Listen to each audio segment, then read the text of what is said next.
pet parents and furry friends.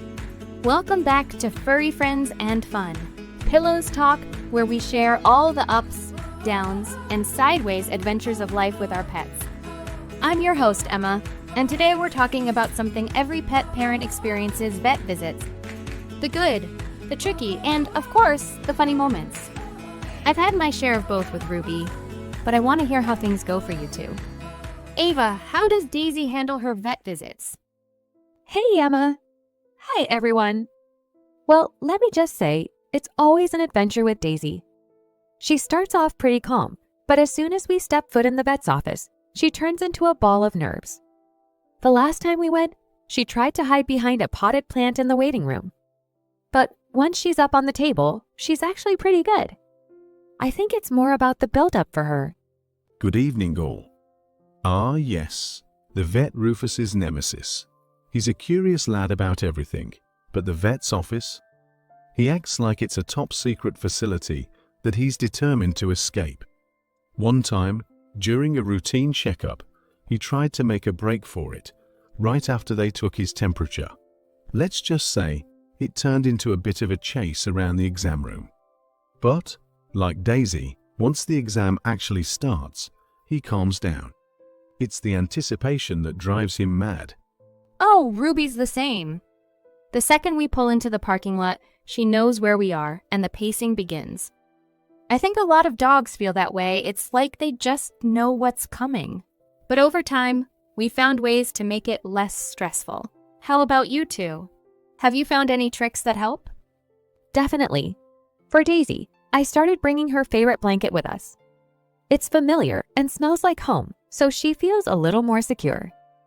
I also try to keep the atmosphere calm by speaking softly to her the whole time, even when she's in the waiting room looking at me like, "Mom, why are we here?" The blanket trick really helps, and I always bring treats for after the visit like a reward for being so brave. I love that idea, Ava. I've found that exercise before the vet visit helps a lot with Rufus. If I can give him a good long walk beforehand, he's less likely to be jittery. He's still not thrilled about being there, but at least he's a bit more manageable. And I always bring some high-value treats with me cheese usually. He may not love the vet, but he can be bribed into tolerating it. Yes, tiring them out beforehand can make a world of difference. Ruby is more of a fan of those peanut butter-filled Kong toys. I bring one with me to the vet, and it keeps her distracted while we wait. The vet even suggested I give it to her during the exam to help keep her calm, and it's worked wonders. It turns the experience into something a little less scary and a little more tasty. That's so smart, Emma. Distraction is key.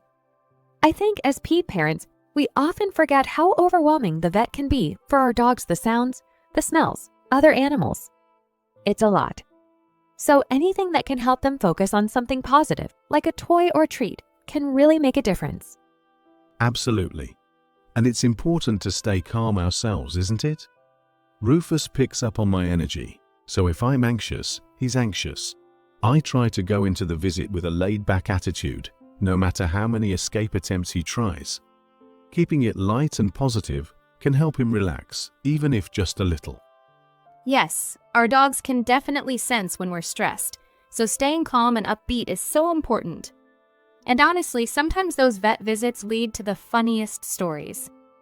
One time, Ruby got so fixated on the vet's stethoscope that she kept trying to lick it every time they put it near her chest. The vet couldn't stop laughing, and neither could I. It ended up being a great distraction. Ha! That's adorable. And it's true, sometimes the best way to get through the visit is to find the humor in it. I remember when Daisy tried to jump on my lap during an exam because she was so nervous. Now, mind you, Daisy is not a small dog, so where I was, trying to keep her calm while also trying not to fall out of my chair. The vet found it hilarious, and looking back, it really was. That's brilliant. It just goes to show, even the stressful vet visits can have their moments of joy. For us, it was the time Rufus decided to try and befriend a cat in the waiting room.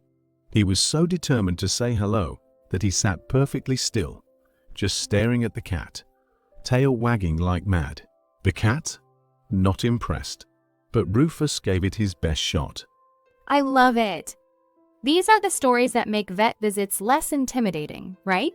They may not love being there, but it's part of keeping them healthy, and we do our best to make it as comfortable as possible for them.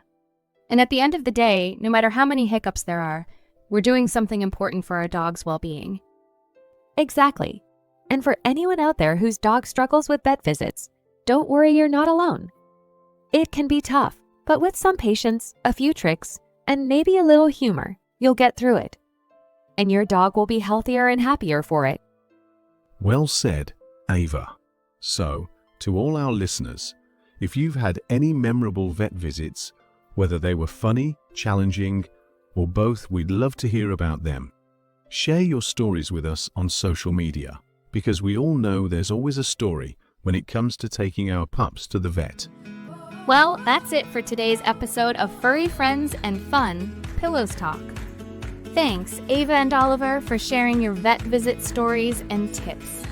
And to our listeners, remember, even though vet visits can be tough, they're so important for keeping our dogs healthy and happy. And with a few tricks and a positive mindset, you can make those trips a little easier. Don't forget to check out our blog at A Glamorous Paw Life for more tips, stories, and everything you need to give your pet the glamorous life they deserve. Until next time, because every pet deserves a glamorous life. See you soon, friends!